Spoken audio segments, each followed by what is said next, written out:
We were not exactly friends at that point. We were competitive. It wasn't so clear anymore like who the top guy on the team was. At least, everyone, like, I thought I was the top guy and Greg thought he was the top guy and Loris the same. So I would say it got a little bit awkward at times. It definitely didn't feel the same anymore after that. I completely shocked myself and everyone else as well. I remember I beat, I think I put Sam Hill out. And I feel like it's a little bit of a loaded question. Luca Shaw, welcome to the Downtime podcast. How's things with you? Hey, yeah, thanks for having me. All good. Just home nursing a little injury, but yeah, can't complain. Yeah, go on, tell us a little bit about that. What happened? Just a couple weeks, or I guess 3 weeks ago today, just had a little crash, nothing crazy. Riding downhill at this new bike park near us, and yeah, I just put my hand out and thought I jammed my thumb, but it definitely didn't feel right. So I went and got it checked out, and I actually got like a little, it's called an avulsion fracture. So like the ligament pulled a piece of the bone off. So basically broke the thumb, and I had to actually get surgery to fix it. So it didn't seem like a big deal at first, but it was actually, yeah, a little bit complicated. So I had surgery a week later, and now I'm just kind of waiting for it to heal up. So yeah, it's of course all injuries are taking longer than you'd want, but it shouldn't be too long before I can start riding again. So luckily the season's still far away. So, but yeah, more annoying than anything really. Fair enough. Yeah, plenty of time at least. Well, let's start from the early days, Yeah. wind the clock back, and tell us a little bit about growing up, because I didn't realize until recently you were born in California, right? You grew up on the other side of the US. Yeah. Yeah. Me and my brother both were born in San Francisco, actually. My parents were, yeah, my dad and mom lived out there. And we moved around quite a lot when I was younger, actually. Like we moved to Alameda, which is in the Bay Area still, when I was really young. And that's kind of, I don't really remember living in San Francisco, but I remember living in Alameda. And then when I was like, I want to say six or maybe younger even, we moved to the East Coast, and first Savannah, Georgia, and then Atlanta, Georgia for a little bit, and then finally settled in North Carolina. So yeah, I kind of moved around a lot when I was younger, but definitely feel like I've grown up. I've grown up in North Carolina. It's home for me for sure. Since I was about 7. So yeah. Very nice. And your dad worked at Olin's, right? Is that kind of how like motorbikes became part of your life from a young age? Yeah, like even before that, like my dad's always ridden. He was a road cyclist in his day, and always rode motorcycles, and he's always worked in the motorcycle industry. Back when we were in California, he worked for like a newspaper, like a motorcycle newspaper, and a bunch of like motorcycle shops and stuff. And then when we were in Georgia, he worked for Aprilia, and then that's actually why we moved to North Carolina, was he got a job at Olin's, because Olin's, their U.S. headquarters are in North Carolina here. And so he worked there for 15 plus years at Olin's here. So yeah, that was kind of always funny. But they didn't really start doing mountain bike stuff till quite late. And it was never like really, I never rode it, and it was kind of just a coincidence that all of a sudden they started making mountain bike stuff. But yeah, I guess that's sort of how we got our start in two wheels, was through my dad, because we had like Honda 50s when we were young, and we would just all go ride on the weekends and stuff. We kind of started on dirt bikes when we were just little guys. So awesome. And when you say we, that's you and Walker. So that was the start. And Walker's only like a year older, right? Yeah, exactly. 1 year older than me. So we've always had battles from the time I can remember on all sorts, but definitely a lot of battles on two wheels. Nice. And BMX was like a big thing for you when you were a bit younger. Was that when you moved to North Carolina you started to get into the BMX side of stuff? Yeah, exactly. So like when we first moved to North Carolina, there was a brand new BMX track that opened in our town, and that's sort of just like became our obsession. We would ride there after school, ride all day, and then ride home because it was close. And that was what really, like, that from the time that track opened, basically till I was 15, that was my obsession, and that was sort of where we started racing bikes. Because before that, it was just moto. Like we rode dirt bikes every weekend, but it's kind of hard to ride after school. So BMX became our thing there for probably 8 years, and that was where we started basically racing, and that's kind of where I think I got most of my skills from. Um, that was a huge part of getting me into racing. Yeah, and you got competitive pretty early on, and you got quite a long way with the BMX side of things, hey? You were racing at a pretty high level. Yeah, so like we started, I want to say I was 7 or 8, and like I said, it just became like our obsession. And between Walker and I and our friends who rode at the same track, it's really good for kids BMX because you have so many in your age group. There's so many people to race and ride with. Back then, especially like mountain bike races didn't have that for kids, and BMX it was definitely like more of a community. We were on a team and we traveled together, and we did for years like all the East Coast nationals. We would travel like our whole family would just like pile in the car and go all the way up to Ohio, like the whole East Coast, down to Florida a bunch. And it's really good for BMX racing, like Florida especially. Like there's so much competition at a young age, and that just became our thing. So yeah, there was a couple years where like we turned expert like within a year, and I was always at like the kind of the top of my age group. The best I got second at the NBL Grands. That was the best I ever did. I never won, but yeah, we got to a good level, and that was sort of like I wanted to be a BMX racer. I wanted to go to the Olympics and do all that. So, but as soon as I found mountain biking, that took a back seat, and then I realized that mountain biking is so much cooler. But So how yeah, that how was did you BMX was I still love it, but how did you sorry. find mountain biking then? How did that come into your life?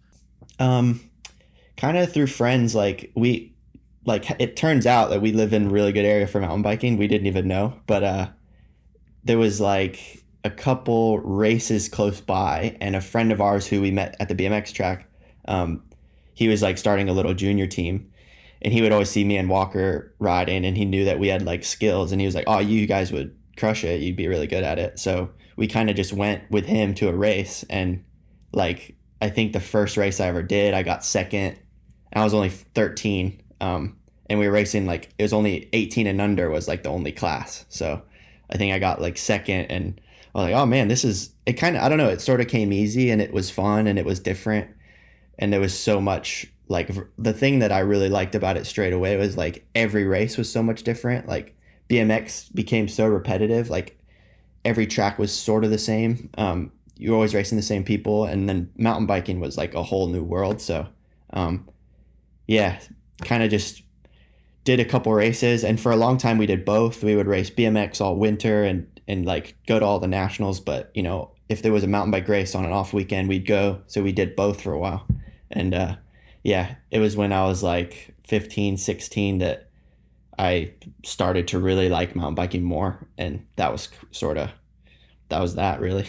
It was yeah, just a whole new world and a lot more variety and just way more exciting to me at that point. So Yeah, kind of and there was obviously a started taking over. proven career path, like you say, kind of getting to Olympic level and all that side of stuff with BMX. Maybe not quite so obvious back then for mountain bike. Do you remember when you realized you might be able to make a living from mountain biking, and what was it that triggered that for you? Um, like I would say like when I was probably 15 is when I started to realize like, oh, I'm way more into this mountain biking, and it's kind of what I want to do now. And yeah, I don't really remember like the year before I was junior. That was a really fun year because me, my dad, and Walker, we didn't really have any much support or sponsors, and we just had this van with like a camper top. And that summer we just went to every mountain bike race we could in that van. Like I think nationals were on the East Coast that year too, and we just like went for it that summer. It was really fun. And I was like too young to race junior, so I couldn't qualify for junior worlds. But all the guys in the US who were going to junior worlds, I was already beating them all, like at all the races that we did. So I kind of knew that, like, okay, like next year I definitely got a pretty good shot to go race some World Cups and do pretty good, because I was getting a lot faster. And that year, actually, Walker broke his arm, I think, but me and my dad, we flew to Crankworks and did Whistler. And that was sort of the first race where I really kind of made a name for myself, I'd say. I raced pro and everything, and I was only 15. Because my birthday's late in the year, so like even my first year racing junior, I was only 16. So at this time I was 15, and I was totally like still completely starstruck by, Sam Hill and all the guys I was racing. And I raced pro in slalom, air downhill, and Canadian Open. And I got second in dual slalom. And it was like, I completely shocked myself and everyone else as well. I remember I beat, I think I put Sam Hill out, and I ended up racing Troy Brosnan, who's my teammate now, in the final. And he won and I got second. And that was sort of, I think that kind of turned some people's heads. And I definitely kind of realized, like, oh man, I'm pretty good at this. So that was probably the moment where things started to look like, okay, like if I work hard, I could probably do something with this. So amazing. Yeah, that was a big one for sure. That's really cool, man. And so 2013 you set off on the road and headed out to Europe for your first World Cup in Fort William. Were your parents supportive of you going away, missing school? Because it's quite a big deal, huh? Yeah, it was hard.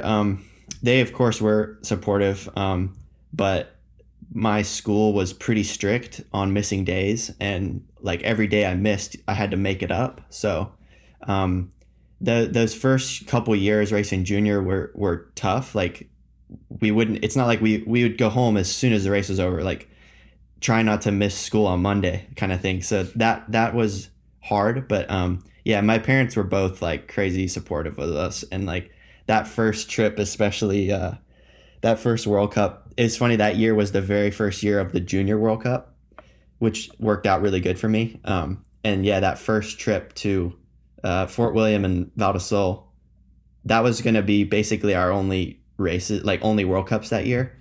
And we all went, like the four of us, my mom, dad, Walker, and I, and that was a crazy trip, honestly. Like the amount of stories from that week, those 2 weeks it's just so funny to think back. But yeah, it was hard with school though, because like every time we'd go away and miss a few days, I had to go make those days up. So I ended up having to like stay after school almost every day towards the like spring, just to like make up time. There was only 10 days every school year that I could miss, so it was tricky, but luckily my parents supported it, and that was huge. That's really cool. Yeah, I've chatted to your brother a little bit about that Fort William trip, and he was mentioned that I think your accommodation was an hour and a half away from the track, and your helmet fell out of the van on race day on the way to the venue. Oh man, yeah. So we stayed in Oban, if anyone knows where that is, in Scotland. It's nowhere close to Fort William. I don't know why or how we had a hotel booked there, but that's where we stayed. And I think it was like, give or take, it was about 2 hours from the track. And obviously being juniors, we had practice at 8, so it was brutal, like early mornings. But like at that point, you're so excited and happy to be there. Like we didn't complain at all. We were absolutely loving it. So like race day, like I don't remember what I qualified, like 6th or 7th. I was pretty stoked. Obviously made the final. Race day morning, we're driving, the four of us in the van, only one front row of seats in the van, and just like the bulkhead behind. And we're driving, we're probably halfway there already, and we realized the side door of the Sprinter was wide open, and we're like, oh crap, let's stop, check everything's all good. Look in, and like everything's in there except for my helmet bag. And I was like, oh man, this is bad. So we started like basically backtracking, like must have rolled out somewhere, like hopefully we can find it. And we were about to turn around and be like, all right, we're gonna have to just borrow a helmet, and like my helmet's just like sat in the middle of the road, like, oh man. And so we got it, pinned it back, barely made it in time. God, it was just like, I swear it was so many things like that. And I remember when actually we first got there, we were so excited to see the track that we walked up the whole track. This was like the morning of, or I think it was the day before, maybe, track walk. So we did like 3 track walks. Like, we were just so keen. And yeah, it was just so funny, and yeah, definitely a good memory from that Amazing. first trip. 7th place for your first round. You beat your brother, who was back in 19th. When did the tables turn on that? Because normally, like, the bigger brother's the fastest, the younger brother's sort of chasing them. How did that pan out with you two? Yeah, good question. Like, it was sort of gradual, I'd say. Like even still, like, Walker's so fast and he's so talented, but I just always kind of felt like I had the edge on him when it came to like race runs, and like putting that run down when you really need to. I always felt like I clicked it up a gear and he struggled with it. So I think, yeah, just the year before, maybe, like those like junior years, I started to really like find my own, and yeah, that's kind of when I started to beat him. But I mean, when we ride together, it's always a battle. Like, it's never easy.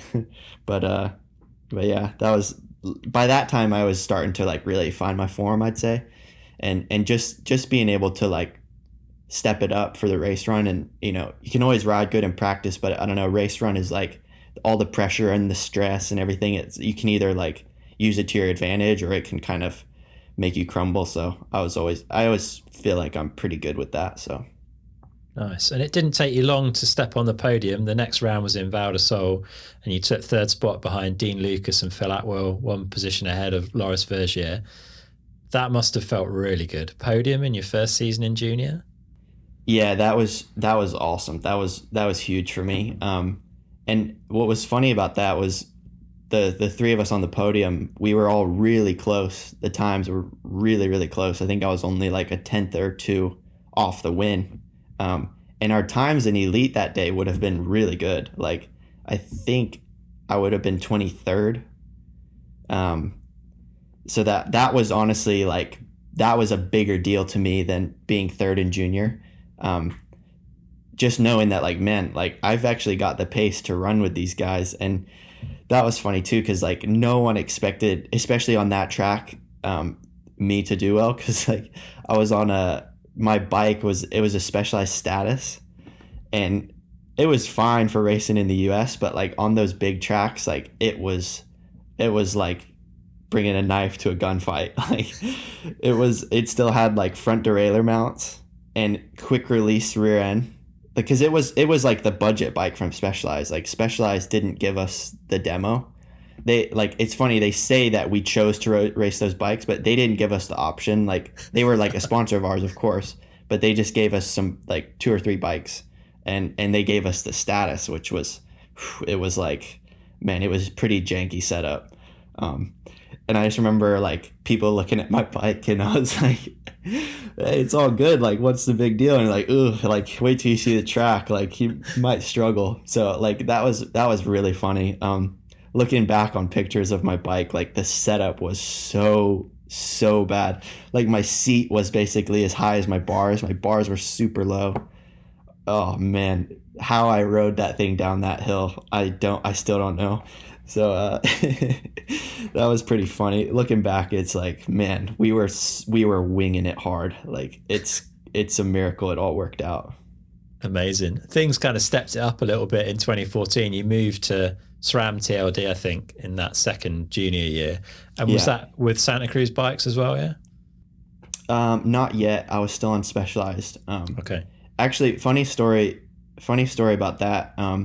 So those first 2 races in 2013, like I said, that was going to be our only races that year, or only World Cups that year. But John Dawson from SRAM, they were like kind of our main sponsor already at that time. But John basically said, like, if you are doing well enough those first 2 races, we'll take you to the rest of the World Cups that year. and he made a little deal like if I was top 3 in junior points, actually it might have been top 5. Is either top 5 or top 3 in junior points after those first 2 races. He would fly me to the rest of the World Cups that year, and they would take care of me. And like by the skin of my teeth, I was 5th or 3rd, I can't remember.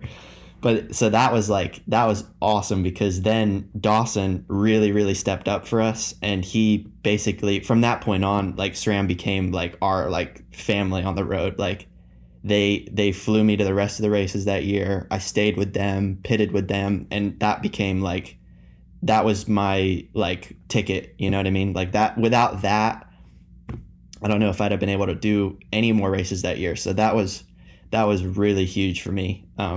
And so yeah, I was able to race the rest of the races that year.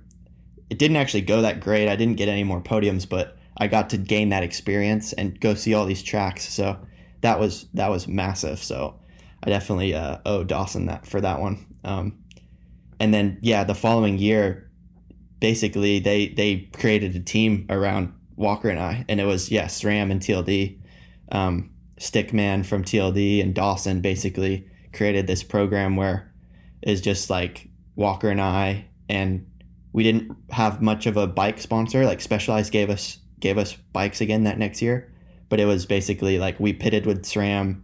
We worked on all our own stuff. Like we didn't have a mechanic or anything, but they took care of us. They picked us up from the airport. We stayed with them. So that was kind of my first team, and that was honestly like such a awesome way to kind of find my feet in the World Cup, because it wasn't like everything was handed to me straight away. Like I had to learn how to keep my bike together. I had to wash my bike. It wasn't like I was on a full program right away. Like I definitely had to like earn my way. So and those years were so much fun. Like with Evan from SRAM and all the SRAM guys, they just became like my family basically on the road. So very cool. And that junior year, the second year in 2014, started off pretty well, didn't it? Took the win at the opening round in Pietermaritzburg, beat Loris into second by pretty much bang on 2 seconds as well. That must have felt good. Yeah, that was so good. Like that was we'd raced that track the year before for Worlds, and I knew it was super flat, super pedally. And so yeah, that winter I trained really hard, and that was my first sort of winter knowing that I would be at all the World Cups. So I really trained hard and worked hard that winter, and came to the first race. And obviously in second year junior, kind of like which guys have left. You don't know so much the guys that are coming up, but you have a pretty good idea of like, okay, like last year I was second or third out of the guys who are still going to be junior next year. Like I've definitely got like a good shot here.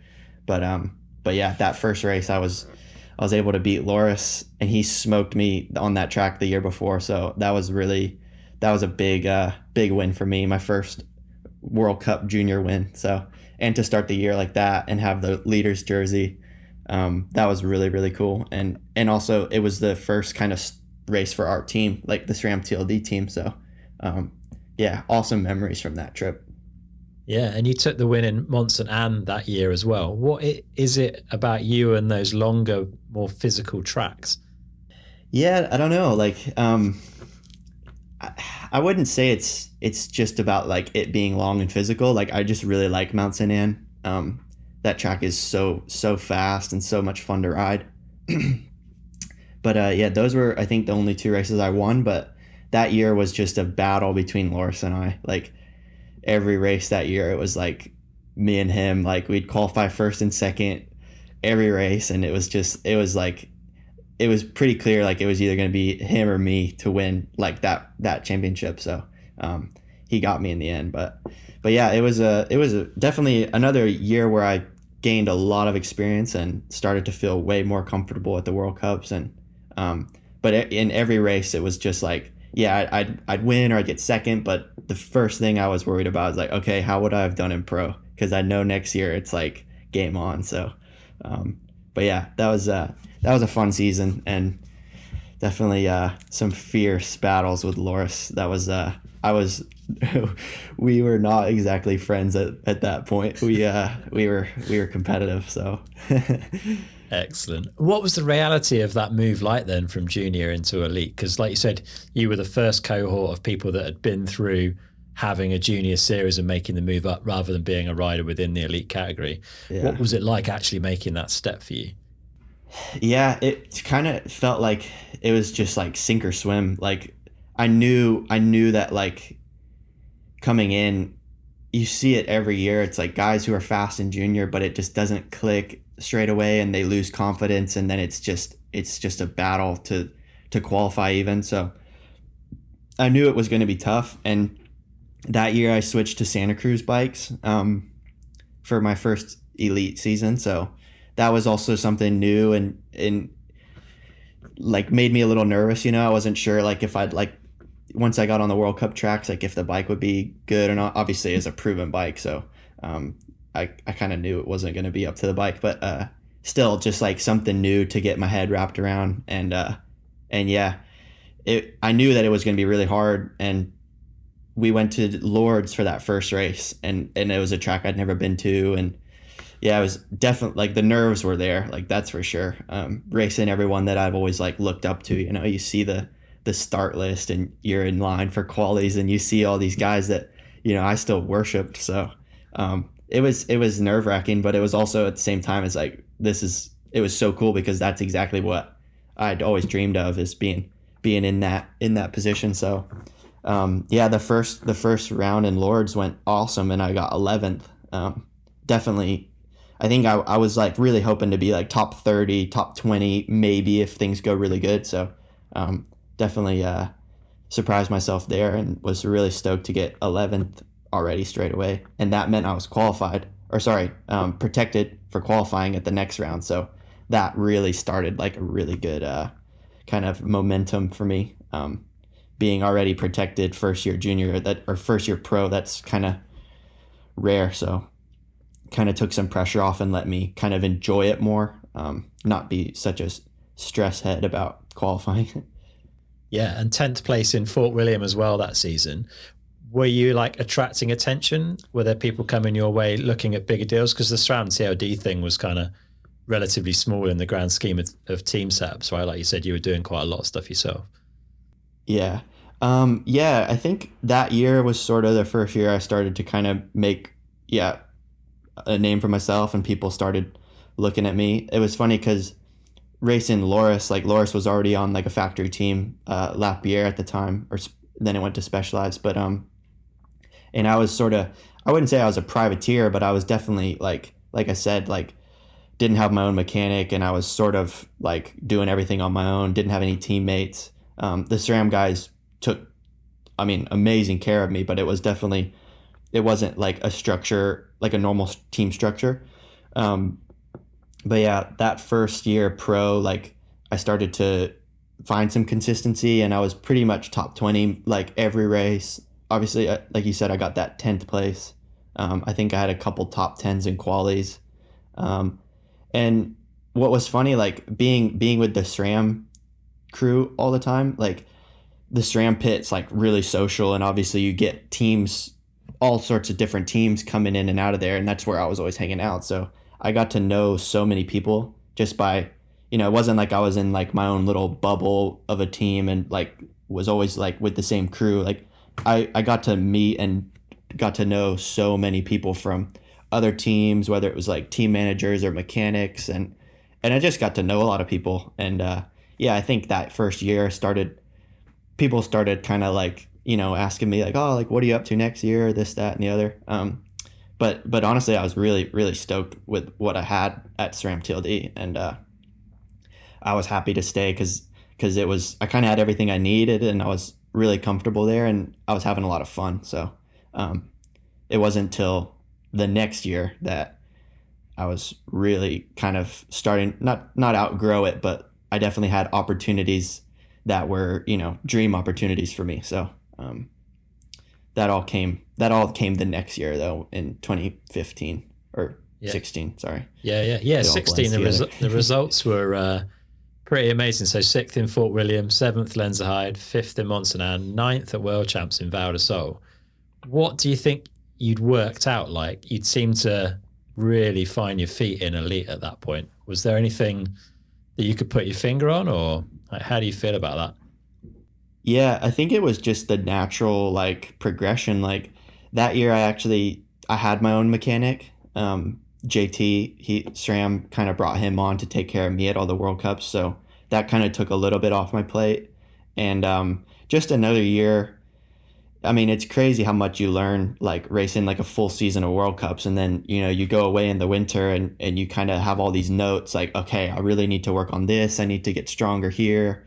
I need to ride tracks like this more often. So it's just like the learning curve really. And by that time, 2016, I was a lot more confident in myself, and I was getting stronger physically and getting more mature, and yeah, it just sort of started rolling. That year was awesome. Like you said, I got a sixth at Fort William, which was a really big deal because I was so close to that podium on like a legit man's track, let's say. And then yeah, finally that towards the end of that year, I got on the podium, which was like that was like the dream for me. I stood on the podium with Loic and Aaron Gwynn and Troy and Danny Hart in Mount St. Anne. Like I beat Greg. Greg was sixth, and he was like my idol and my mentor already at that point. So it was just like things were just it was crazy. Like it felt like I was living in a dream. And that year was really when I had quite a few opportunities, like rides lining up for the next year. So that's when I kind of knew like, all right, it's time for me to, you know, move on to something different. And yeah, that was a really awesome, fun year, and definitely felt like a dream. Amazing. So was the Syndicate an obvious choice out of the teams that came knocking then? Yeah, that was sort of the team that I had always dreamed of. Honestly, it didn't even seem like a possibility because it just like with Rat Boy, Steve, and Greg for all those years, like I didn't even see how it would be possible. Like it just seemed like too big of a dream, really. And but I was already riding a Santa Cruz, so that for sure helped me. And I'd gotten to know Greg pretty well and Steve a bit too, and obviously that next year Steve was retiring, so I knew that there was at least one spot open. And then the whole like with Rat, like him stepping away, that was sort of a surprise. And that kind of, I think as soon as they got, wind that was happening, like they realized like, okay, we need some riders for next year. And but it all happened pretty late, honestly. And I had some really good options, like other options lined up. I was speaking with Laurent from Specialized and had a really good offer from them. And that was also another dream situation for me. And that was a really, really tough call, honestly. Like it wasn't an easy decision by any means. Funny enough, Fabien was recruiting me pretty hard as well. So I'd had a couple meetings with him. And it was also, the tricky thing was I really wanted to stay loyal to SRAM because they'd taken such good care of me. And Syndicate was obviously Fox and Shimano. And I really, that was a tough decision to make because SRAM and RockShox had gotten me to where I was, and they had taken such good care of me, and they had plans as well to really step our team up like massive the next year as well to make it more of its own structure. So like there was a lot. That was like I felt like I really grew up a lot that year because I had to make some really hard decisions, and like my dad was sort of helping me, but I was doing all the negotiating and everything myself. Like I really wanted to do it myself. I didn't want I think it can get kind of funny when parents get involved. So like it was all on me, and that was a really tough choice in the end. But I think when Rob from Santa Cruz and Joe and Greg and all these people are like, oh, like here's your here's your seat on the team if you want it, like I just couldn't say no. So like yeah, the Syndicate in the end was the choice that I felt in my heart was the choice that I needed to make. So but it was tough to tell the SRAM guys that I was leaving. That was really, really hard, especially yeah after a really good season. It was I was sad. It was a tough one, but as soon as the decision was made, I was really happy. And obviously, yeah, it is a dream ride for anyone, I think. And yeah, I was united with my rival Loris too, so that was a funny situation, but it all worked out way better than I think any of us could have asked for. Yeah, I was going to ask about that because, like you say, Loris was your nemesis all through juniors, as he was for a few other riders as well in your kind of age group, I suppose. Like, was there a concern for you going into a team alongside someone who'd been such a rival, and like you've accepted, you weren't the best of friends certainly in your junior years? Yeah, it was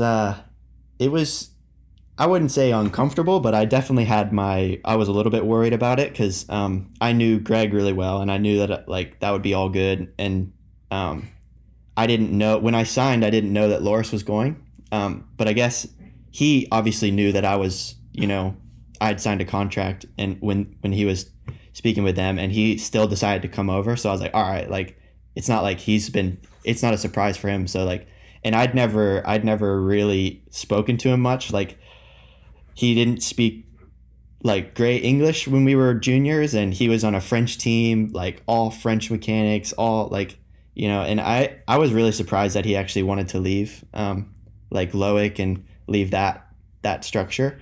So it was a bit of a surprise for me, but I was like, like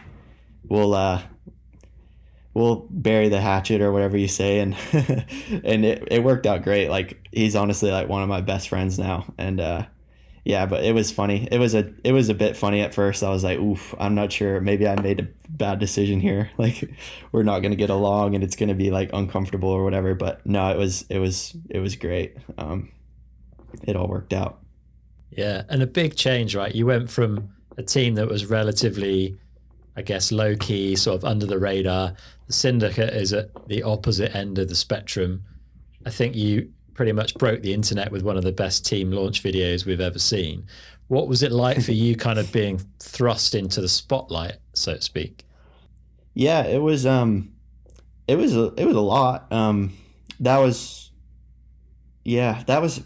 It was an adjustment for sure. Like I think with the Syndicate there was a lot of distraction. Like it was the time of my life. We had so much fun, but it took a little bit to kind of find myself in that team, I think. Obviously like we all got along great and we all had like such a great time, but like yeah, at the end of the day you're paid to race, and racing is, priority number one. Sometimes it didn't really feel like that. Like it was so honestly, like it was so low pressure and low stress on that team. Sometimes I felt like I was just on holiday with a bunch of my friends. Like it didn't feel like a job. It just felt like fun all the time. So, but it was like a little tricky to balance that, I'd say. But obviously we had, so much support that I wasn't used to as well. Like I had, we had like custom bikes made for us. That was the first year of the 29er. We did like so much testing, like that first off season I was on the team, like the amount of time we spent like testing that new bike, that 29er, I'd never really tested before in my life. So I was just like, yeah, sure. Like I'll ride it. Like feels good. Like I was like still so naive, like, so like that was a whole like new world that I hadn't really even experienced yet. So, yeah, it was a really cool opportunity, and I was just like, yeah, soaking it all up. So, and yeah, that first race was crazy. Like we went to Lord's first race with the 29er, like everyone was like hating on it. It was like so much like noise and attention. I wasn't used to that. Like I was just the guy in the freaking back of the SRAM pit, like doing my own thing. So it was like a whole different thing. And then we went out and qualified first, third, and sixth, and it was just like, what is going on here? Like it was just, yeah, crazy times. And then obviously it rained for the race, but that was a lot different. Yeah, very much so. Yeah, like that, the rain took the edge off that potential from the first round, but the season got going for you. You took a 7th in Leogang, 6th in Lenzerheide, 8th in Val de Sol. But the real kind of change seemed to come Yeah. heading into 2018. So first round, lozenge, no one's been there before, and you're in second place with Aaron on the podium. Was that, did you feel like you were ready and were you expecting big results coming into 18, or did that come as a bit of a surprise? Um, it was a surprise. Like 2017 was actually quite a frustrating year for me. Like I felt like I had a lot more speed than I'd ever had. Like I had really good splits and a couple really good qualities, but just like some crashes and like little things that kind of held me back, that I didn't get the results that I sort of felt like I could. And yeah, then going into 2018, it was just another year on that bike, and I just felt, I don't know, relaxed and confident and having fun really. And yeah, that first race just felt easy. Like had a solid quali and then a good race run, and yeah, I was second and almost won the damn thing. So I was like definitely surprised. But yeah, it just felt easy, honestly. Like I wasn't, didn't have any pressure on me, and I was just having fun. And yeah, that year was just hard to explain. It just, everything felt easy, everything was just clicking, and I was having fun, and there was no stress, no pressure, and yeah, I was kind of just rolling. And that was a crazy season. The ball rolled into Fort William where you qualified first. I think that was the first time qualifying first in elite. What was it like being at the top of that mountain on your own, last man down for the first time? How are you feeling? Like honestly, like I felt like it was just another day, another race. Like it was so weird. Like the quali was just a smooth run, didn't expect anything from it. And yeah, I was first, and I was like, oh cool, this is sweet. And I had like the number 2 plate already. I was like, oh man, like I could really take the overall lead if I have a good race. And yeah, like it's so weird. Like I remember being at the top of the hill and not thinking anything of it. Like it was so relaxed, and I just felt so ready for that moment. And unfortunately, like that race, I really feel like, and of course it's easy to say, but I really felt like that was my race to win. I was like already way up at the first split, and everything was just easy. I wasn't riding over my head or anything, and then just got a flat. That was that, like first flat in like a year. Like I wasn't having any problems with flats, and that was just like, that was a tough pill to swallow, just because I felt like I would have just cruised down the hill and won that race. Like it didn't feel like I was fighting anything. Like my time in qualies was actually faster than the race day time. So that was like really, really hard pill to swallow, and I was gutted, obviously, but I knew that I was riding well, and I tried to take the positives from it. And didn't really feel like, honestly, I didn't feel like I did anything wrong. It was just a weird thing. Like, yeah, a million rocks on that track, and I must have just hit the wrong rock at the wrong angle, and that was that. Just cut the tire open. So, and then yeah, that was that. But then straight into Leogang the next weekend. Completely different track, different conditions, everything. And I remember not really feeling that good in practice, and not having a great quali run, and I qualified first again. And it was just like, yeah, everything that year just seemed so easy. It wasn't like, I didn't expect it, and everything was just like rolling for me. So, and then obviously, I think at that point, I started to put some pressure on myself. Obviously, like I knew that opportunity slipped away the previous weekend, and I knew I was riding good, and I was really, really just fired up to go for it. And yeah, was on a really, really sick run, and right there with the leaders, like a little bit up on the last split, and just the weirdest little crash. Like, I don't know if I lost focus or what, but just crashed in a random spot on the track that I wouldn't ever expect to make a mistake there, and threw it away. So at that point, I was like pretty gutted, because I was like, I knew I was riding so well, and honestly it was like so close, I felt like, to winning 2 races in a row, and that was like, yeah, I didn't really have much to show for it. So but yeah, so how it went. So what do you do with that then? You've been in that position where you feel like you're riding so well that it's easy to put yourself at the top of the timesheets in qualies, but it's not converting on a race day. I guess it's easy to question the process, to look at what you change. Like, how did you go away and deal with that? Did you have any support or any help? Um, I mean, of course, like everyone around me was like, supporting me and being like, you're doing the right thing. Like your time will come. Like everyone, that was almost the worst bit, was everyone was just like, oh, like your time will come. Like it's going to be, you've got it. Like you've already almost done it. Like just be patient. It's coming.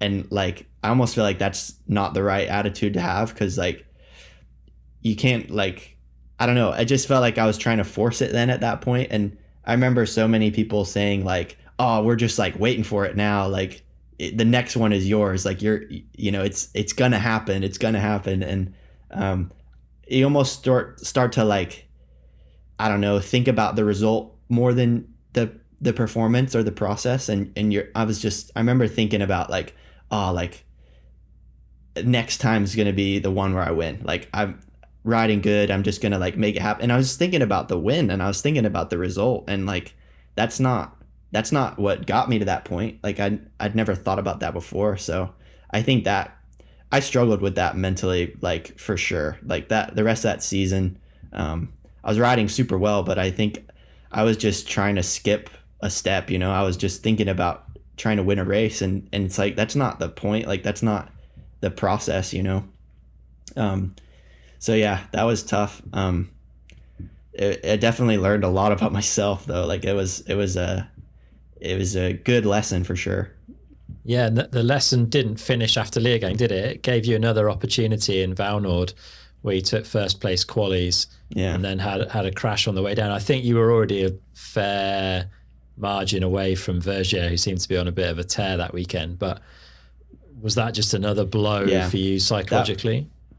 That one was like, honestly, I felt that one coming, because like it was again, I sort of surprised myself in qualifying, like didn't expect anything from it, which is exactly how I think I should approach every race, is no expectations. And I rode really well and qualified first by a pretty decent margin.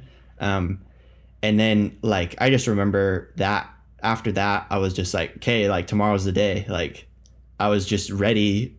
Like in my head, I was like, it's going to happen. Like I'm going to win this race. And I just remember like in that, like as soon as I left the start gate in the final, like I was not in the right head. Like I was way too tight, way too nervous, like thinking way too much, just not riding well at all. And I knew like straight away, like, okay, like this is not the day. And so like that one was tough because I felt like I really let the pressure get to me on that one. And then I crashed anyways. It was just like, it was terrible.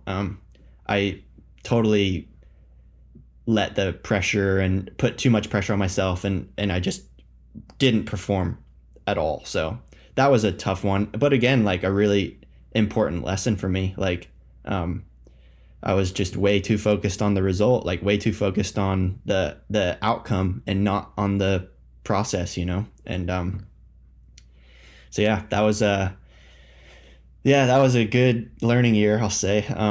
Definitely still stings. Like it'll always sting. Like those races I was riding so well, and those opportunities don't come around very often. So but I definitely feel like I'm better from it. Yeah, given everything you know now, if you could return to the top of one or all of those races, do you think the outcome would be different? And if so, why? Like what would you do differently? Yeah, I think it would, honestly. Like I think, like I said, just basically just putting it out of your head that like, oh, like I can win this, or oh, like this is my opportunity, or this is my time. Like it shouldn't feel like that. I think like it kind of just every great ride I've ever had kind of feels like it comes as a surprise. And I think that's because I'm not putting any expectation on myself. It's just me riding free and riding with like, no expectations. And just, I think that's when you perform your best, is when you're relaxed and you're just, in the moment, like really just being in the moment and not thinking about like the outcome. So, but I mean, it's obviously like hindsight's 2020, and you got to learn those lessons. Like it's hard. I don't feel like having gone through it, like I don't think anyone could have told me that before, and I could have just listened and be like, oh yeah, you're right. Like it's something that I really felt like I had to go through to learn. And I mean, I'm still learning. Like it's not like I have it mastered. Like I feel like every year and every race I is a learning experience. Um, but that's what's funny is like I think about like the level of racing in 2022 going into 2023, like the level now is so much higher than it was then. I think like everyone has stepped up huge, and I know that like I'm riding now faster than I ever was, but everyone else is too. So it's never easy. That's what makes it exciting, I guess. How was it inside the Yeah, team for at that sure. point? Because you've gone from, like you said, Greg was your idol, your mentor, and was clearly the number one rider when you and Loris joined the team. Now, arguably you're the number one rider. You've been beating Greg throughout that season, who had some injury struggles as well, I think, that year. Did that relationship start to change? Yeah, for sure. That year was really like 2018 was really a fun year for the team because like, or actually 17 and 18 were really awesome. In 2017, like Greg was the clear top dog on the team, and like Loris and I were just the young guns kind of coming up. So it was like everyone sort of, I don't know, felt like they knew the landscape. And 2018, like Greg got hurt kind of right off the bat. He got hurt before Fort William and pretty much missed that whole season. Like I think he raced maybe 2 races at the end of the year, but for most of that year it was just Loris and I, and we both had awesome seasons. Like Loris took his first win that year in Andorra. Like we were on the podium damn near every race, like either me or him.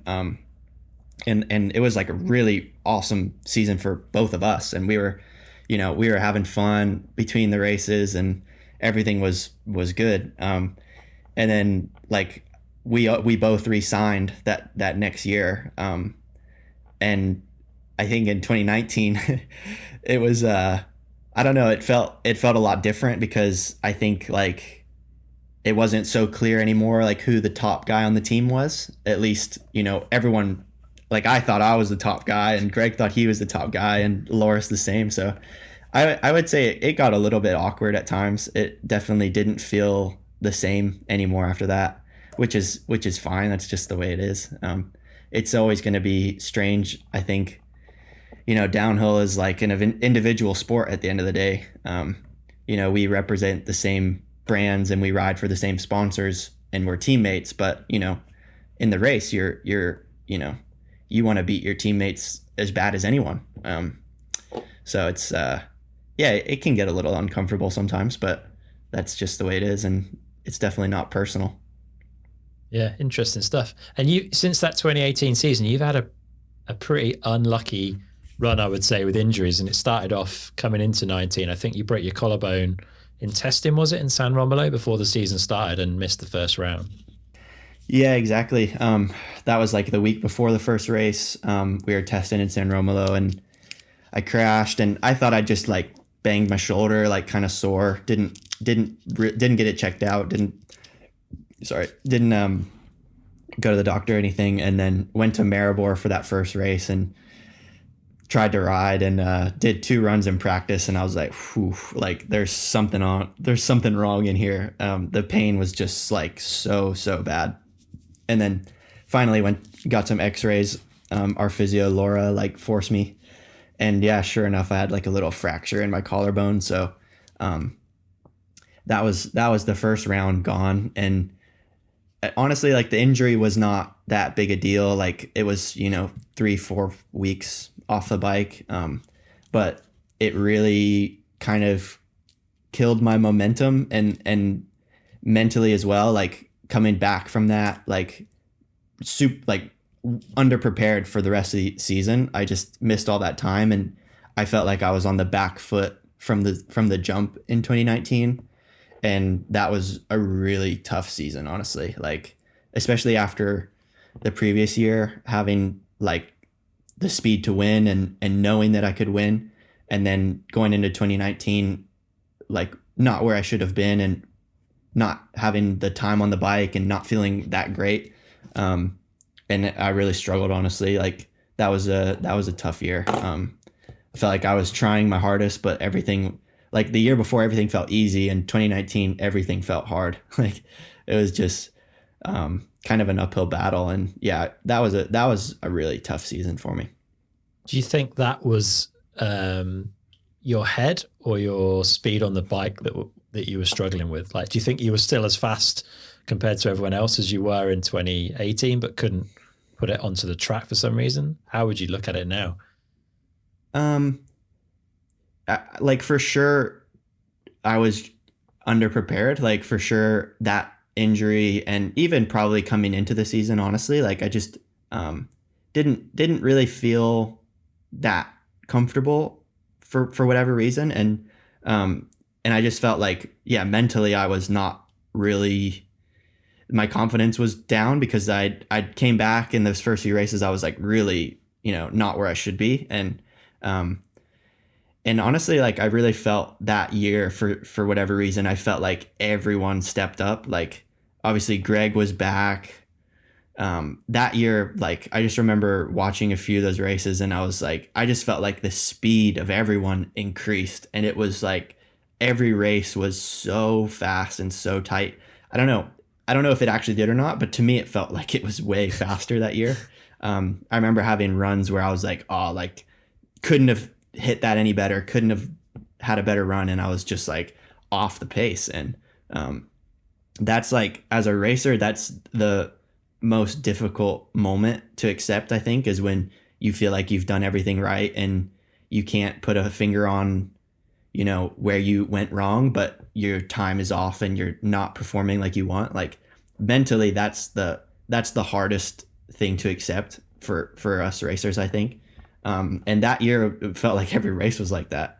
I started to come around a little bit at the end of the season, like getting closer to the front, but it was, that year was tough. Like it was, mentally, physically, I was just not really ready. And, especially after the season before, it was like, it was really, really hard.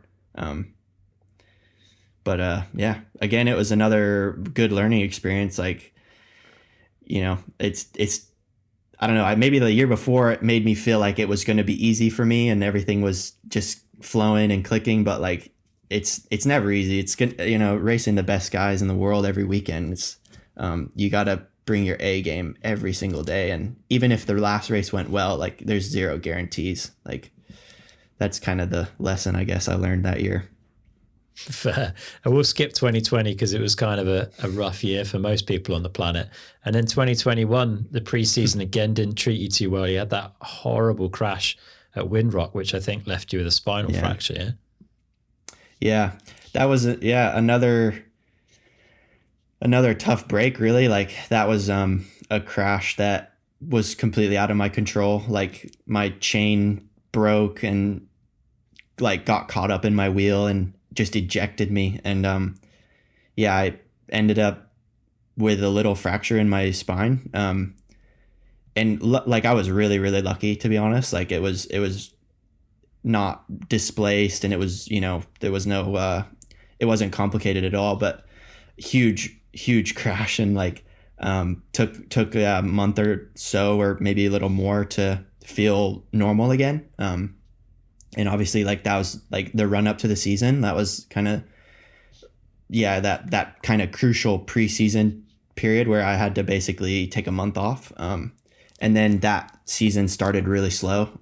And I think at that point, like I kind of matured and I realized like, okay, like I'm coming into these first races way underprepared, like, and that's obvious. So I kind of didn't expect to have very good results at the start. And I just knew I had to chip away at it and kind of keep working hard and keep riding to get myself back to where I wanted to be. And that season honestly was like really enjoyable because each race I kind of could see the improvements. Like the first race started out pretty terrible and I was way off the pace.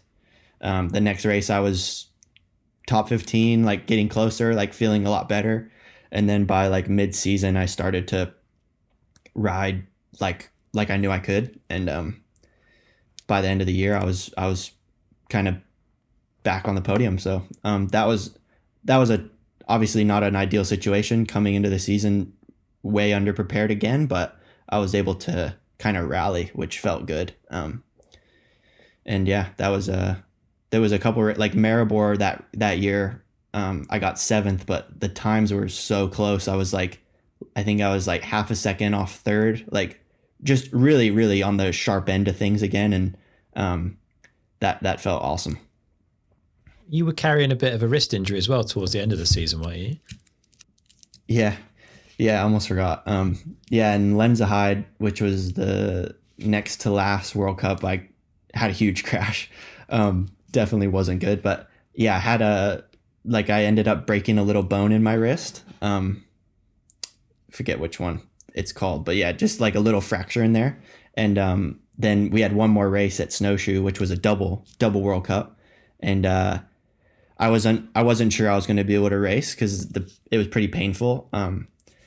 But that was a crazy weekend because it just basically like put a wrist brace on and taped it up and had like tons of painkillers, like kind of just pushed, like gritted through it. I knew it was the last race of the year. And obviously like being in the US on the East Coast, like I really wanted to be there and I really wanted to race. And yeah, that was I qualified third somehow on the first race. And then the final was not good. I was 18th or something, like didn't have a good run. But then the next race I qualified sixth and then got fifth on the final. So I was able to finish the year on the podium, and that felt really awesome because yeah, it'd been a long time since I'd been on the podium. And yeah, that was a really sweet way to cap off a kind of tough year. So definitely. And Fabien clearly hadn't lost faith in you. And Santa Cruz Syndicate kind of came to an end for you at the end of that 2021 season. You made the move over to Canyon Collective. Again, was that a straightforward decision for you? Were you ready for a change? It was, in the end, it was, yeah, I was ready for a change. Yeah, 100%. Like I was struggling a little bit at Santa Cruz. I wasn't really enjoying it as much as I used to. And I felt like there was a lot of things that could be better with the team. And it was tough because honestly, like I love all those guys and they were like a family to me for like those 5 years and tons of good memories. But I kind of just felt like I needed a change and I was ready to take on something new. So yeah, like obviously my contract was up and I knew that, it was the time to sort of kind of do something different. So yeah, kind of midway through 2021, I started speaking to some other teams and seeing what was out there. And that's when, yeah, Gabe and Fabien kind of reached out, and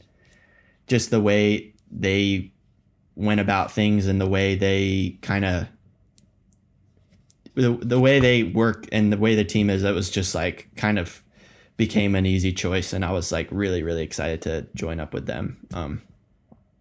I honestly, like the way that it all worked out and I was able to like test the bike, and they were just so excited to get me, and they were really made it feel like a priority for them to kind of make me happy and, give me everything I wanted. So, yeah, it was in the end, it was an easy choice, and I kind of felt like it was the right move. And, yeah, it absolutely was the right move. Yeah. And a massive change, right? Literally pretty much everything's different. How was it kind of getting back to using SRAM and RockShox and refamiliarizing yourself with that, which I'm sure has changed a lot in the 5 years you've been away, and then learning a whole new platform with the Sender compared to the V10 as well? Yeah. I mean, it was so refreshing. Like it really brought like a lot more excitement to riding to me. Just, I'd been on the same equipment for 7 years at that point, the same frame at least. So really hadn't had much change. Obviously we had like the 29er and then it went mullet. So we had like a few different versions, but the general feel of the bike and the suspension and everything had stayed the same for so long. And then, yeah, going to Canyon, it was everything new. Like the only thing that was the same was the tires and the pedals. Everything else was new. So that was really, really exciting. And I had a really good feeling about it from the start. Like honestly, the first time I rode the bike, it was in the middle of the summer in 2021, and it was just like I just kind of had a feeling, like a sense, like the very first corner I hit, I just remember thinking like, oh, it just felt right, and it felt different than what I was used to, and it just made me really, really excited. So yeah, from that point on, it was just like, okay, like go time, like let's figure this out. Like I rode so much that last winter, just getting used to everything and getting myself familiar with, like you said, the suspension, the brakes, the way the frame flexes, the wheels, like everything took some time for sure, but it was really exciting. And I knew obviously from, Troy's results and everything, like it was a really proven setup and it was a proven bike. And I just had to get comfortable with it. And yeah, it honestly exactly what I needed. So, it was a lot of fun. And even still, I still feel like it's a new bike, even a year later. I just feel like, I don't know, it's exciting. It's exciting to go out and grab my bike out of the garage and go ride. So, and the commitment, like from Fabien and Gabe, like they're so focused on performance and they're so focused on racing and their kind of goals and it aligns perfectly with what I want to do, and it's just such a good setup. I couldn't be more stoked. Amazing. And your trackside support has changed as well, right? You've gone from Peat to Fabien, who had their fair share of battles back in the day for sure, but two of the best guys on the circuit to learn from, I would guess. Like, what have you learned from those two guys, and how do they differ in their approaches? Honestly, like that's probably like one of the things in my career that I can look at and just feel so lucky about is like basically I've got to, pick the brain and not just that, but also just get to be like really close friends with both of those guys. And obviously they have a totally different approach and a totally different style. But like they're both like, my biggest mentors and some of my best friends, honestly. Like working with Steve all those years and just becoming mates with him and like being able to just like pick his brain and hear his stories and, figure out how he worked and everything. And obviously like, absorb all like his advice. And now with Fabien, same thing, like just getting to know him and getting to know how his brain works and how committed he is and how driven and passionate he is. It's crazy. So yeah, that's like one of those things. I just feel really, really lucky to have been in the position to, just learn from those guys. Cause I mean, they're heroes, both of them. And, yeah, I've learned so much, honestly. It's crazy. And like I said, too, just like as friends as well, like not just about bike racing, but about life and about, relationships and everything. It's been really, really awesome. So, and yeah, they couldn't be more opposite, to be honest. Like their approach to racing and their approach to life really is like kind of on opposite ends, but it's been really, really interesting and really cool to learn from both of them. Yeah, pretty amazing opportunity. And your off-season preparation must have gone pretty well because you came out swinging hard in Lords with a 5th place, and there was really limited practice at Lords, so probably not the easiest race for your first race on the new team setup and new bike. So 5th, with all of that, is a pretty exceptional result. Were you stoked with it, or did you expect more? Oh, I was over the moon. Yeah, like I said, I had a really good winter. Rode a lot, tested a lot, like more than I ever have. So I knew I was in a pretty good spot coming in. I was healthy, I was fit, I was ready. But obviously, like, yeah, first race with a new team, new setup, new everything, like new mechanic, I wasn't even sure. Like, I didn't know how everyone worked in the team. Like, it was like, yeah, a lot of unknowns. So I, of course, didn't know exactly how everything would go. But yeah, it was just really good weekend for me. Again, it was like, low stress, no expectations, and I just, performed well, and I was over the moon to, yeah, stand on that podium, especially in France, like first race of the year. I feel like the first race of the year is always, it's like a bit of a pressure cooker. Like everyone's nervous, everyone's fired up. I always feel like it's a really hard race to do well at, just because everyone's like so stressed and so like fired up for it. So, yeah, I had a great run and was fifth, and times were all close, and I was right in the mix. So, it was a dream start, and it was really rewarding to see like the winter and all that work pay off right away. So, yeah, couldn't have started much better, honestly. Yeah, and a strange year because we had that big gap between Lords and Fort William, which I guess could take the wind out of people's sails or take momentum away. But you came into Fort William in a good spot, and unfortunately didn't end, I'm sure, the way you wanted. You did probably win Best Crash Award that weekend, but probably not quite the result you wanted, hey? Yeah, that was really frustrating because, yeah, it was a tough weekend. For some reason, I didn't feel like amazing physically or on the bike. It was just like cold and brutal. The weather was terrible. Like, but saying that, like I was still in the mix. Like I had a decent quality. I think I was ninth, and then, was on a solid run. Like I maybe would have been on podium, but I was for sure top 10 pace. And just had a dumb crash. Like I had mud on my goggles and I couldn't really see, and kind of went offline and slipped out, and that was that. Like it was just kind of an annoying little mistake that, yeah, threw the race away. So that was really frustrating, but, yeah, that was, I guess we got a funny video out of it, so that was the consolation. Yeah, and then a 15th in Leogang, and yet again, Lenzerheide and your wrist don't get on, do they? That was another almost exactly the same race finish position, and another huge crash that did some damage to the body. Yeah, honestly, like trouble started before Leogang. The week, like the last time I rode before going to Leogang, I crashed and like jacked my wrist up. I didn't think much of it, and I went and got X-rays, and it was all fine. But like Leogang race was a struggle because I could barely hold on to the bar. Like my wrist was so sore. And it was funny, like while I was at the race, like the doctor who had X-rayed me emailed me and said like, oh, we need you to come in for a scan because we think it actually you might actually have a small fracture in your radius.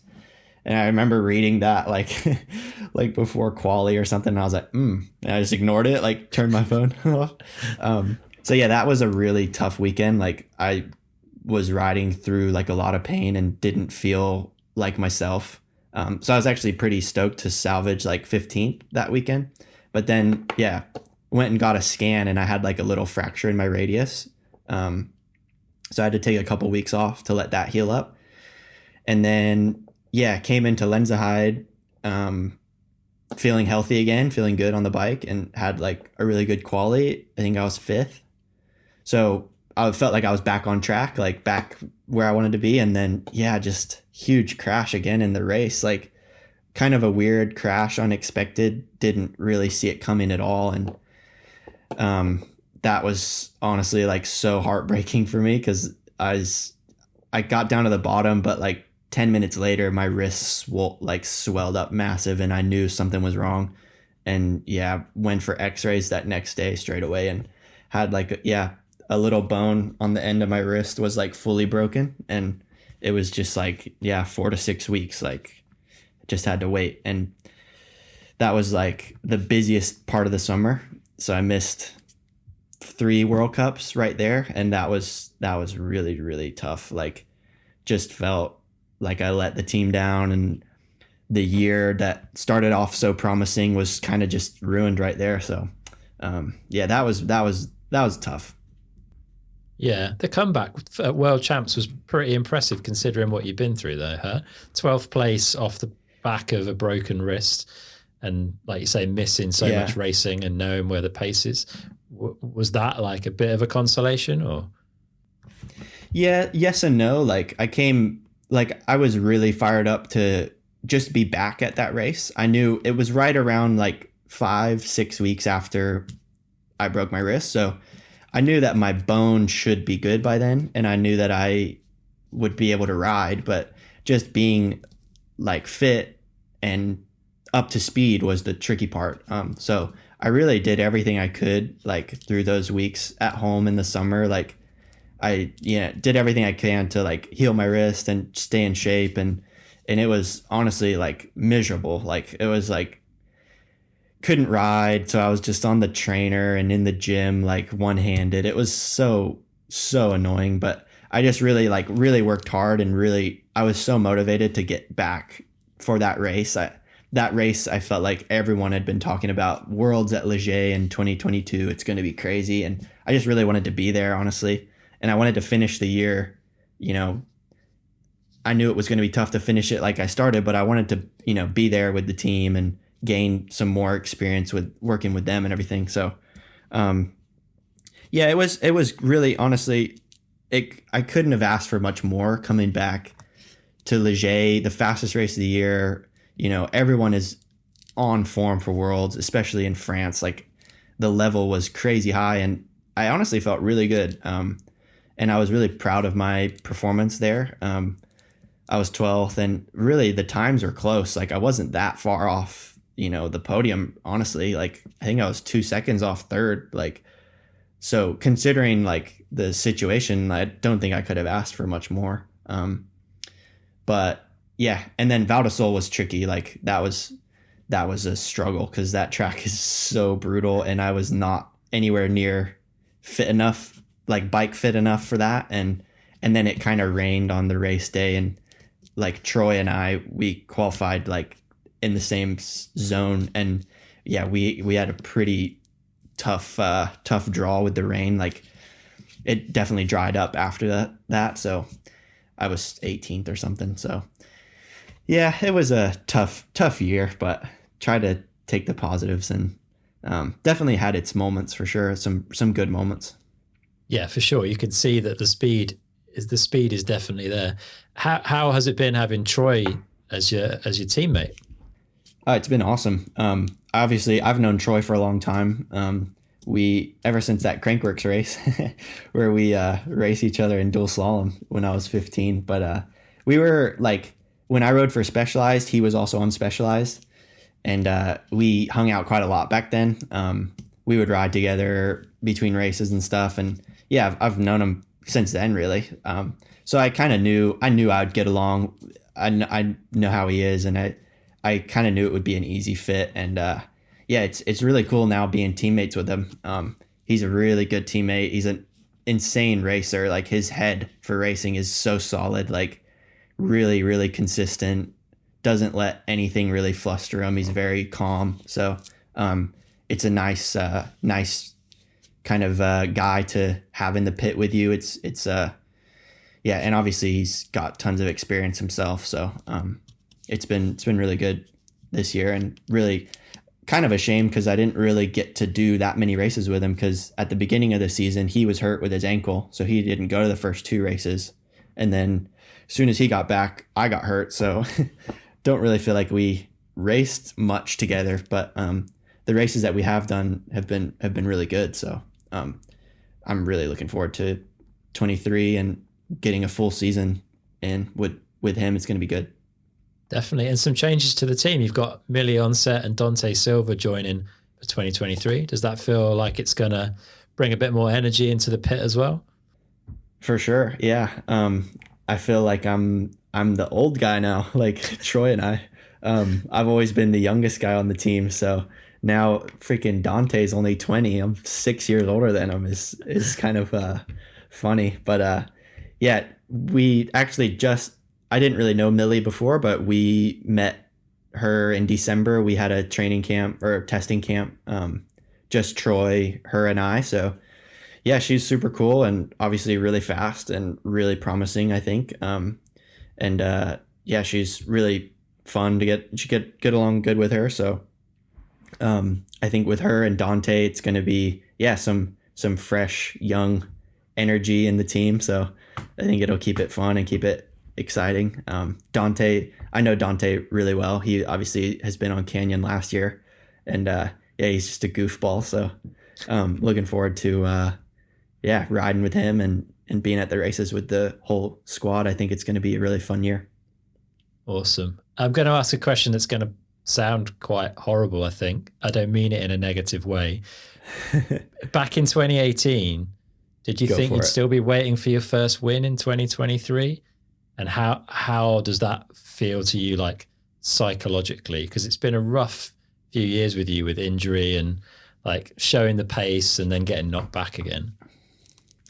Yeah, like I'd be shocked if you told me I still hadn't won by now. To be honest, like I said during that season, I was just like, I felt like I was setting my watch to it. Like it was like, oh yeah, next race I'm winning. Like it, I was just felt so easy, and it felt like it was inevitable that I was gonna win at some point.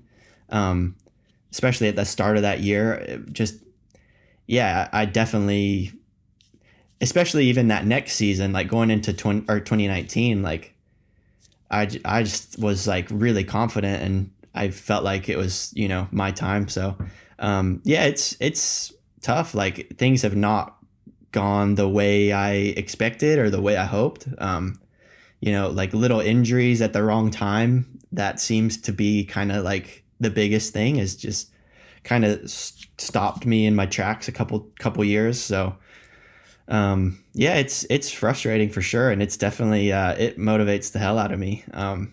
It's definitely my biggest goal. Like I know I have it in me. I know I have the talent, and I have the pieces. I just need to figure out a way to put it all together and make it happen. But it's when you're racing the best guys in the world and especially the level these days, it's never going to be easy, and I don't want it to be easy, to be honest. Like I want to earn it. So yeah, that's my goal, and I know I can do it. So I'm going to keep working as hard as I can till I get there. Awesome to hear. And obviously there's the team change, but is there anything else that you've changed in kind of your approach and your setup in the last few years that you think will give you a better chance of getting to that top pointy end of the sport? Yeah. After 2019, I changed trainers. That's also been a huge step up for me. Started working with Jarrett Kolich through actually Elliot Jackson, a really good friend of mine. He'd worked with Jarrett during his racing career, and I knew Jarrett actually from BMX. He's a ex-professional BMX racer. So when I was a youngin' racing BMX, I always looked up to him because he was, super fast AA pro. And so, yeah, since the end of 2019, we've been working together, and every year has been like a really good progression. Kind of learning more from him and kind of making my program more solid from, every aspect, like the training, the riding, the rest, everything. Like it's just feel like I've really stepped up that side of things a lot. And yeah, I'm definitely stronger and more fit than I ever have been.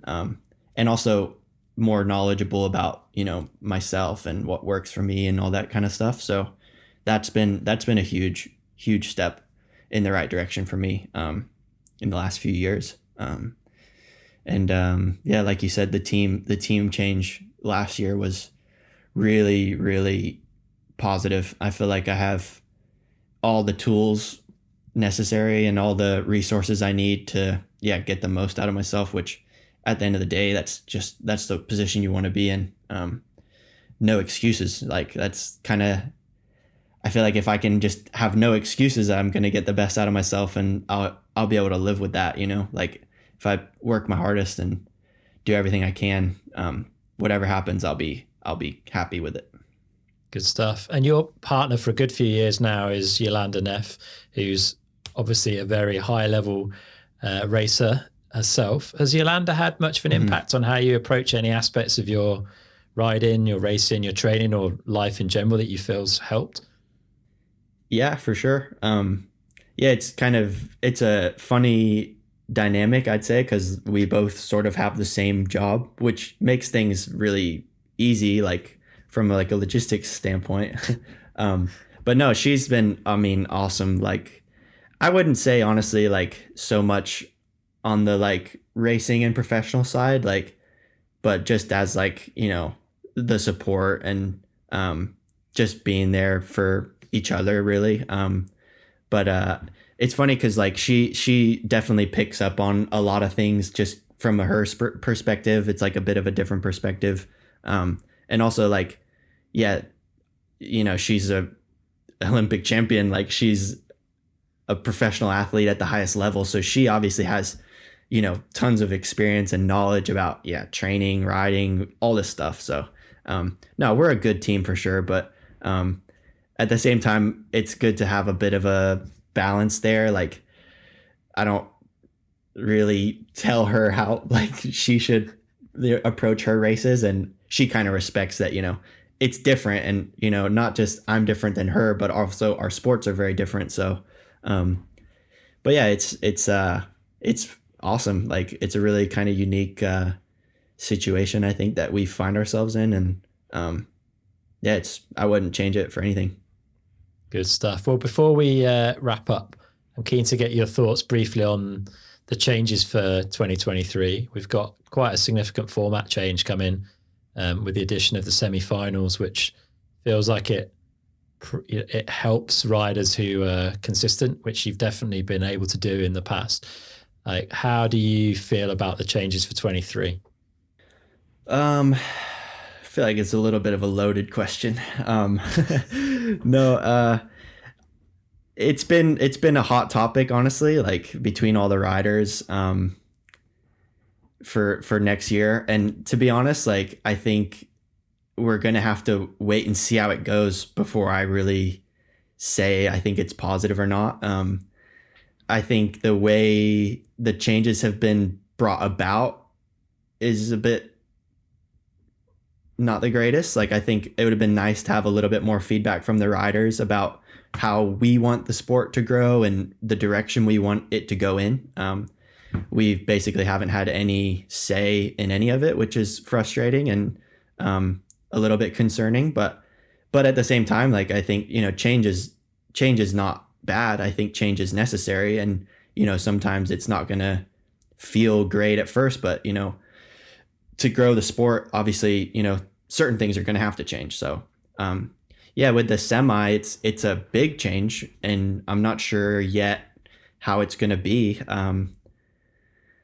And I guess we'll have to just wait and see, because it looks like that's the way things are going, whether we like it or not. So, yeah, it's been a hot topic. Let's just say that a lot of people are pretty upset and pretty frustrated that. Yeah, and it definitely is. It could potentially change kind of the dynamic and the let's say the feeling of downhill. Like, I think it's slightly more enduro style, like, dare I say. So we'll see. But I think, yeah, honestly, I think it'll suit me. I think more race runs or more like timed runs for points is good. I think that's one thing that I always have felt with downhill is I feel like there's not enough World Cups. Like, there's not enough opportunities. Some years we've had 6 World Cups. It's like, what other professional sport has 6 events throughout the year? Like, it just seems like not even close to enough. So I think more races is really good. So whether that's more runs in a weekend or more venues altogether, either way, I think that's a positive for sure. But yeah, we'll have to wait and see how it all goes. Definitely, yeah. It's going to be an interesting year. Bit of drama. Yeah. All right, man. Well, we're going to wrap up with our final 4 questions. The first one of those: if our listeners had £150, which is about $185 to improve their performance on a bike, what would you recommend they go spend it on? Is this like does this have to be like a bike part or anything? Anything. Open ended. Gosh, that's a good one. I don't know. I guess save it for gas money so you can go ride some new spots, or either that or some Maxxis tires, some brand new tires. I think that's like the single biggest performance advantage you can get from your bike. Or save it for some race entry fees, because like that's where I think you learn the most about yourself and getting better is racing. So I'd say any one of those three. Good advice. Like it. All right. The second question, if you could wind back the clock and sit down with yourself age 16, what advice would you give 16-year-old Luca? Oh man, dude, there's a lot. I don't know, man. I think man,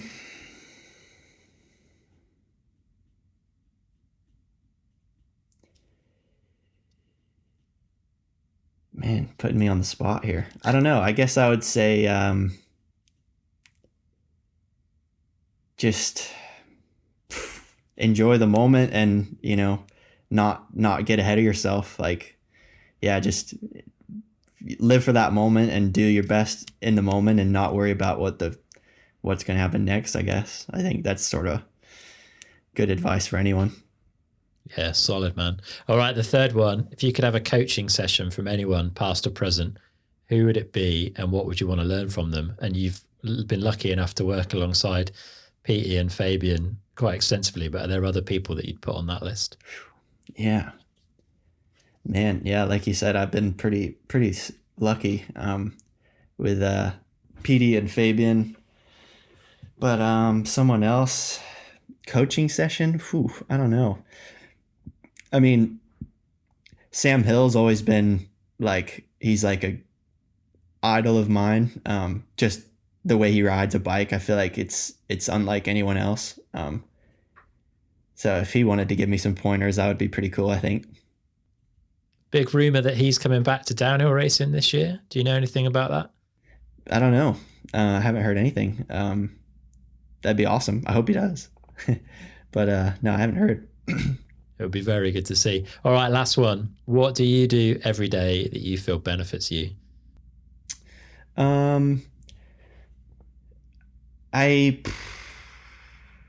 Every day, I mean, I pretty much like train every day or do some sort of like activity, and I feel like on the days that I don't, I feel terrible. I feel like it's just like, yeah, getting outside or even just like working out is like huge for me. I kind of have grown to like really love it. And I think it helps me physically and mentally and emotionally to be more kind of centered. So yeah, I'd say just every day doing some training. Sounds good to me. Well, it's been super exciting chatting, Luca, and finding out more about your story so far. If people want to follow you throughout the season, where's the best place for them to head? My Instagram, I guess. But yeah, I don't know where you'll watch the races this year. I guess not on Rebel TV anymore, but hopefully it'll be easy enough to find. And yeah, follow the Canyon Collective team to see what we're up to throughout the year. But yeah, we'll be at all the races, that's for sure. So can't wait. Good stuff, man. I'll stick links to all of that stuff in the show notes. People can find it.